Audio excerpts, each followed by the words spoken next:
In the name of Allah, the most merciful, the most benevolent, and all our praise are due to our beloved Prophet Muhammad sallallahu alaihi wasallam. We extend our salam to the viewers who are watching Qanat al-Qur'an, and particularly our program towards a civilized world. We have dedicated for you a special topic today, which is very important and very intricate sometimes, and is the subject of hot debates. It is about celebrations and traditions, الاحتفالات والتقاليد. And all are part of a culture. We know that man, the specific mark of man is that he has got culture. This is related to his imagination, al-mikhyal.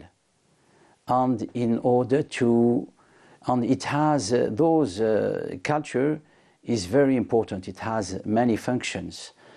And the celebrations are part of the culture. It may be the rejoicing part of the culture, and it has to make it is a hallmark of the culture.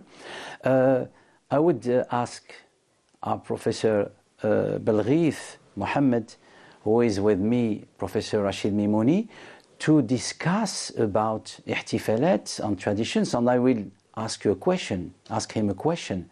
What inspires you the word ihtifalat, celebrations and traditions?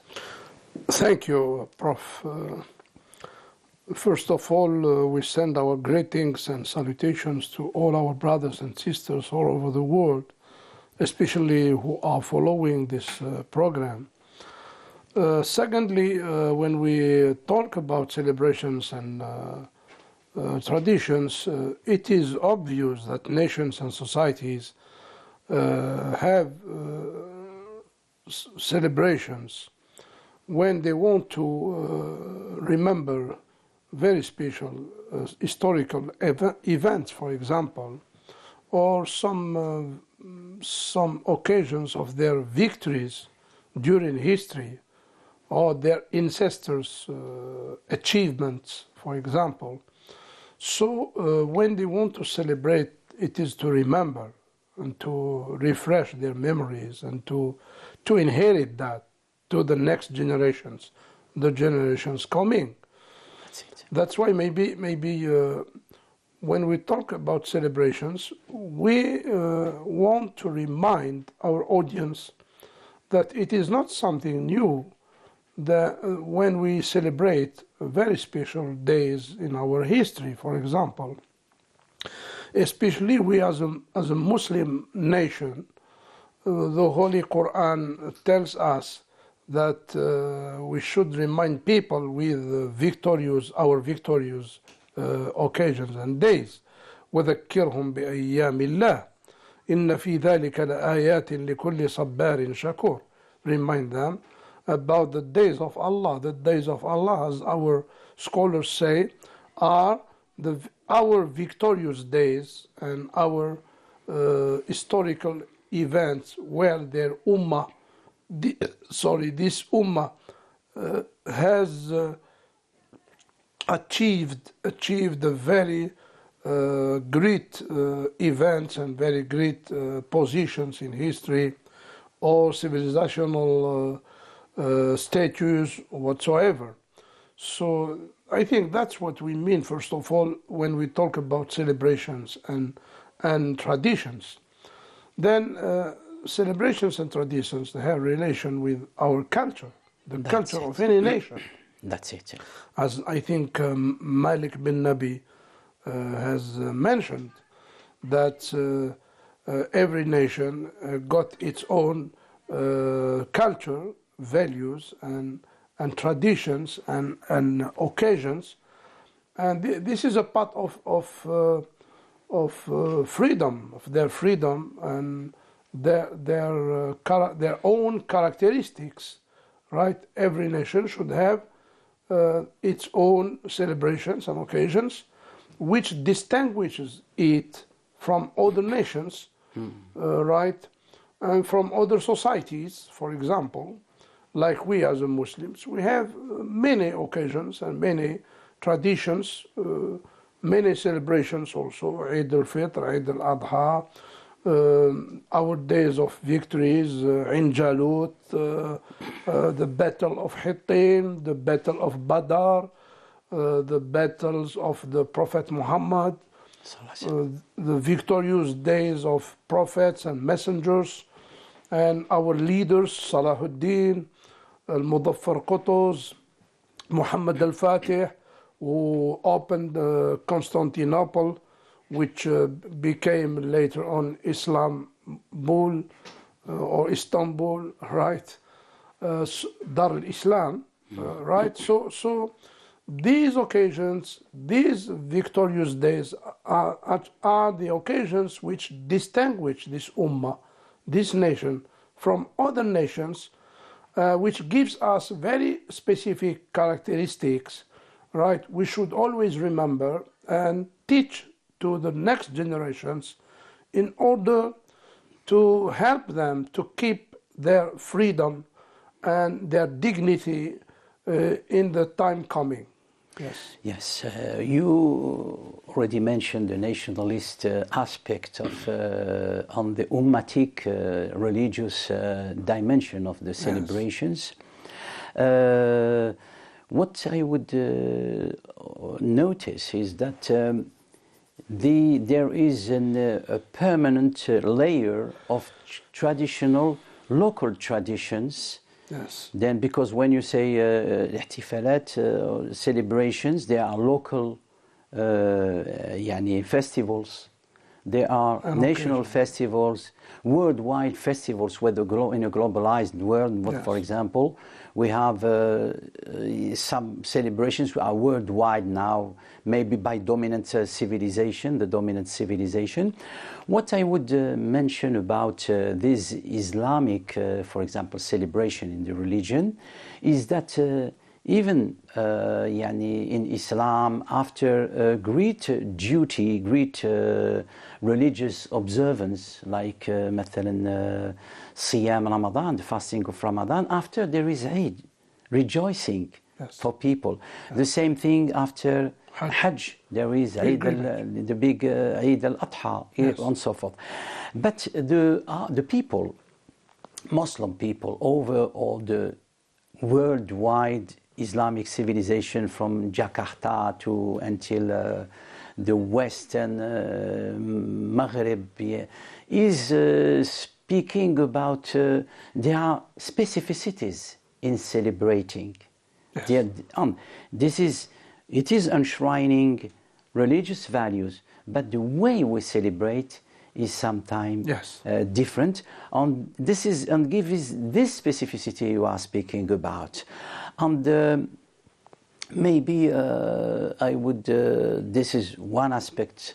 We can mention another thing is that transmission, traditions. When we celebrate any ihtifal, any festival, maybe local, something like that, this is a sort of gathering, intergenerational, local festival, yes. Or national. Yeah. This is the way intergenerational festival. That is, elders are explaining, for example, the goals of this celebration, هذا الاحتفال, be it local, national, or something like that. There is also entertainment. There are songs, wearing of clothes, rituals, and people are happy. They are giving some sweets to children. Then there is the whole community is participating, is strengthening the social and cultural bond of the society. And this is the remembrance, because the people you are speaking about, or the Eid al-Adha مثلا, Ibrahim alayhi salam passed away. But when we are celebrating according to rituals, sha'air, for example, Hajj, this is related with this. This is the same at the local level. This is strengthening the bonds of our. On the local, we have to distinguish between maybe religious festivals, which are indicated by religious corpuses, يعني be it the Quran or the Hadith or the Prophet sallallahu alaihi wasallam. It is there are landmarks which are, but other when there is festivals, أعياد وطنية أو أعياد local أعياد مثلا rural for example, or economic festivals or historical festivals, it comes from immemorial times, and it is enshrouded with myths. Sometimes it is with myths, with legend, because the historical facts which make this date or this festival started is not recorded in history. For example, we say, for example, in Algeria, we celebrate, in North Africa, we celebrate Dينية, for example. Dينية as a new eve or new year. Or which is the significance? The significance maybe we can attach to this North African celebration, Amazigh celebration, on all which, all the Algerian, for example, are participating in it, be it Amazigh speaking or Arabic speaking. Yeah, I think when we categorize celebrations and traditions, we can say that there are three types of celebrations or traditions: religious celebrations, as you say, and national local celebrations, and there is a worldwide celebrations. So the main criteria for Muslim, according to our references and our convictions and our values, any nation got its own values and criteria to refer to. Otherwise, we will be lost, right? Definitely. Especially in the world of globalization and cultural invasion. So the most important thing is that when we want to celebrate or to have a celebration or an occasion or to consider it yearly occasion, for example, we need to know that it shouldn't contain a contradictory beliefs against our beliefs, our religious beliefs or Quranic beliefs, right? It shouldn't contain, for example, some events or ways of celebrations which are against our values and our akhlaq, ethical system, right? Especially today, when we talk about the worldwide occasions, it is important to know that these are the gates of any cultural invasion, right? Any nation who wants to be free, to keep its own dignity and its own freedom, should know that the gate of invasion, cultural invasion, is by importing some ways of celebrations or some occasions which are totally contradictory with our beliefs. Let's say, for example, if we say, for example, the International Day of Arabic Language, of course, no one will say he is against that, since the Holy Quran has been revealed in Arabic, and the Sunnah of our beloved Prophet is in Arabic, for example. When we say, for example, the International Day of Childhood, الطفولة, اليوم العالمي للطفولة, of course, Islam teaches us to take care of our children and to provide for them good instruction and good education, and to inculcate on them values and ethical system and morals and good conduct. But when we say, for example, اليوم العالمي, the International Day of Homosexuality, these kind of things, of course, are contradictory against our teachings and our values and our Islam and the teachings of the Holy Quran, or our traditions also, our culture. So, of course, any Muslim shouldn't accept this kind of things. When we talk about parents, for example, for Muslim, taking care of his parents is a daily duty. We do not celebrate Eid al-Umm once a year, the Eid of it's the a reminder. celebration of a mother or whatsoever. But for a Muslim, he should take care of his parents the whole year, not only once a year. That's right? Or giving a gift or present to the parents. In Islam, any Muslim knows that taking care of the parents is a daily duty as we perform our prayers. وَقَضَى رَبُّكَ أَلَّا تَعْبُدُوا إِلَّا إِيَّاهُ وَبِالْوَالِدَيْنِ إِحْسَانًا, for example. So the Western civilization or culture, right, contains some, I can say, some positive aspects, and of course, but in the same time we have to be aware, right, that importing anything and everything without using a kind of filter, right, to filter what is suitable for us and what is compatible with our culture and our values, and what is contradictory with that.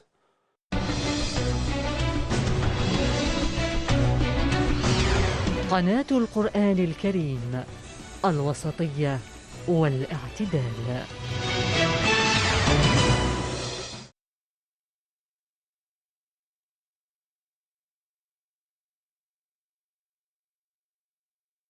بسم الله الرحمن الرحيم. إن الصلاة كانت على المؤمنين كتابا موقوتا.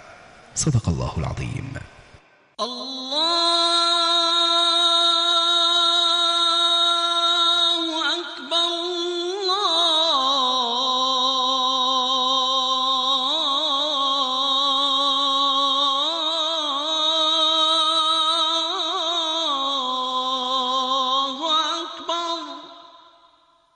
أشهد أن لا إله إلا الله. أشهد أن لا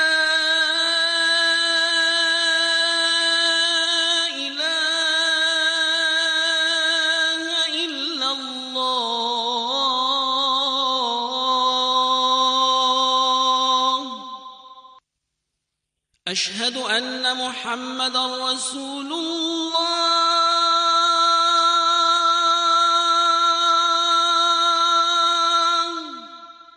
أشهد أن محمدًا رسول الله.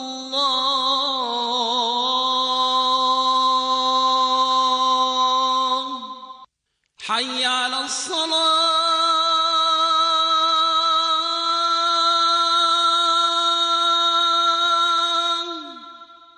حي على الصلاة.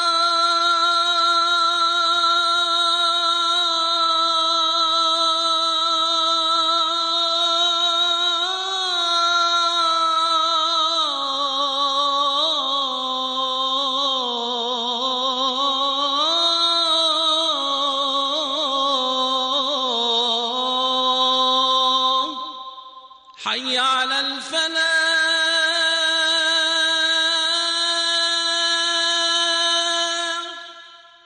حي على الفلاح.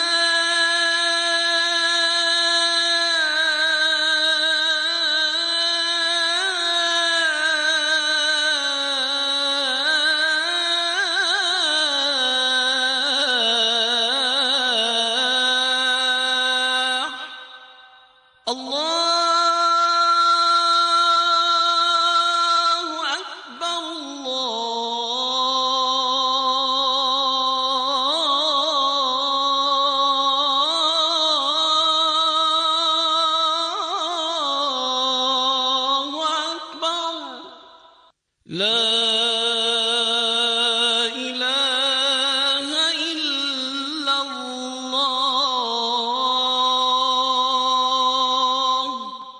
اللهم رب هذه الدعوة التامة والصلاة القائمة آت محمدا الوسيلة والفضيلة والدرجة الرفيعة وابعثه اللهم مقاما محمودا الذي وعدته.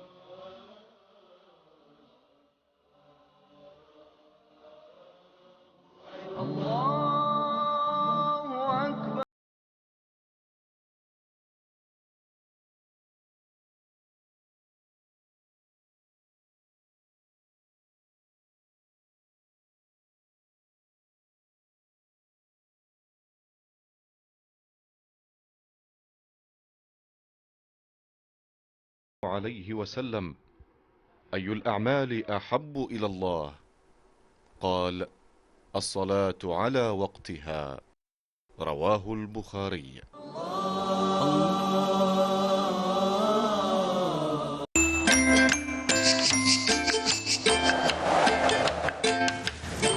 موبيليس تقدم لكم الأحوال الجوية.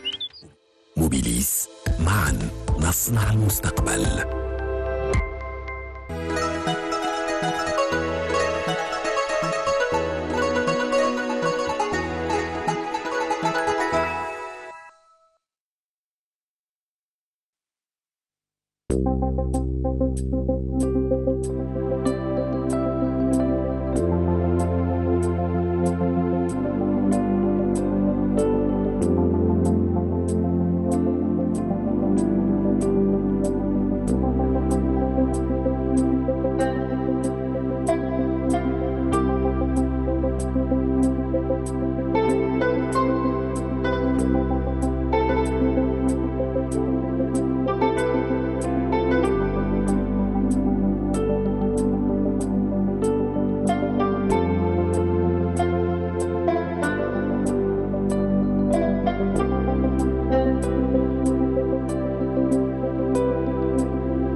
موبيليس قدمت لكم الأحوال الجوية. موبيليس، معا نصنع المستقبل.